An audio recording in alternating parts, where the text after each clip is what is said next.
Hello guys, welcome to this video. Today we are going to look at a case law. The case law that we are going to look at is the case of Kawahaja versus Secretary of State for Home Affairs that took place in 1983.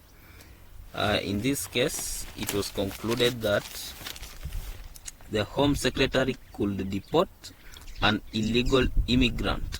The House of Lords held that the court could decide whether the appellant, in this case which the immigrant, was in fact an illegal immigrant and was not limited to deciding whether the minister's decision was unreasonable. So without further ado, let's dive into the facts and details of the case.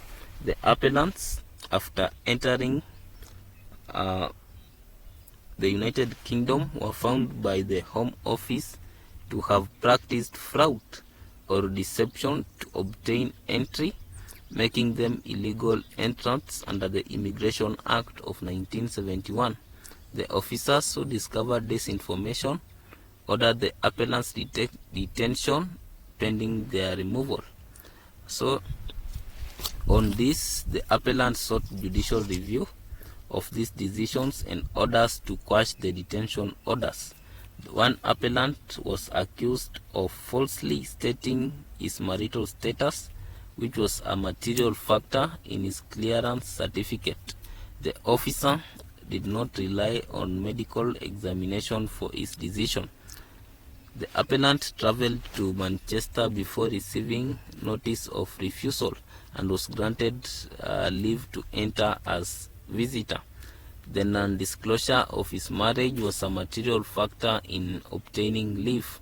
Despite the court's decision to remove the illegal immigrant, he may still appeal under the Section 16 of the 1971 Act. The House of Lords upheld the law that fraud or deception nullifies permission to entry, treating the person as an illegal entrant. The courts have jurisdiction to review the facts on which the Home Office conclusion was based. The Court of Appeal carefully considered the evidence, including the fresh one. Immigration authorities have the power and duty to determine and act upon the facts material for the detention as illegal immigrants. Any person proposed to be removed as an illegal entrant may apply for a writ of habeas corpus or for judicial review. If the court is not satisfied with the evidence, it may remit the matter for reconsideration or receive further evidence. These appeals arise under the Immigration Act of 1971. The House was invited to reconsider the decision and depart from it, using the power to depart from precedent under certain circumstances. The House will depart from precedent in exceptional cases when it is right to do so, considering the risk of injustice and obstruction of the proper development of the law. The Immigration Act imposes a duty not to deceive the immigration officer. An illegal entrant is liable to removal. The House rejected the appellant's argument based on the precedent fact principle of review. The court's duty is to examine the facts set forth in the return. Every imprisonment is prima facie unlawful, and it is for the person directing imprisonment to justify his act. The standard of proof of criminal offense and in civil proceeding is that of the balance of probabilities. The question is who can be treated as an illegal entrant under the Immigration Act 1971. The Act provides machinery for the control of entry into and residence in the United Kingdom of non-patriots. The relevant problem of illegal entry is that of entry in breach of the Act. When leave to enter has been obtained by fraud, that leave is not void but voidable. The process of reasoning justifies the conclusion that a person who obtains leave to enter by fraud is an illegal entrant. The court's power to review a decision to detain and remove an illegal entrant is affirmed by the Act. The detention in these circumstances is a matter for the discretion of the Secretary of State.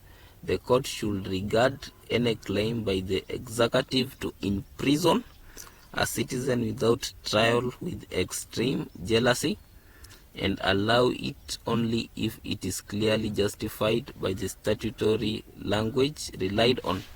The House should depart from the President in relation to the court's power to review the detention and removal of an alleged illegal entrant under the Act. The power of granting or refusing leave to enter the United Kingdom is conferred upon immigration officers. If the courts are not satisfied that the entrant obtained leave to enter by fraud, the court will protect the entrant against detention and removal. Fraud has been made out against Kawahaja and his appeal must be dismissed. Fraud has not been made out against Hera and his appeal must be allowed. So the appeal of Kawahaja is dismissed and appeal of Hera is allowed. So here the error of fact is whereby now the departments were given false information. That is where error of fact took place in this case. So when immigration department and state authorities were given wrong facts and acted on wrong facts, this led to error of fact, making the case good for the judicial review, whereby the appeal of Kawahaja was dismissed because it was found that his case he had presented false information, while Hera appeal was allowed because he had presented factual information. Thank you for watching this video. Like, share and subscribe.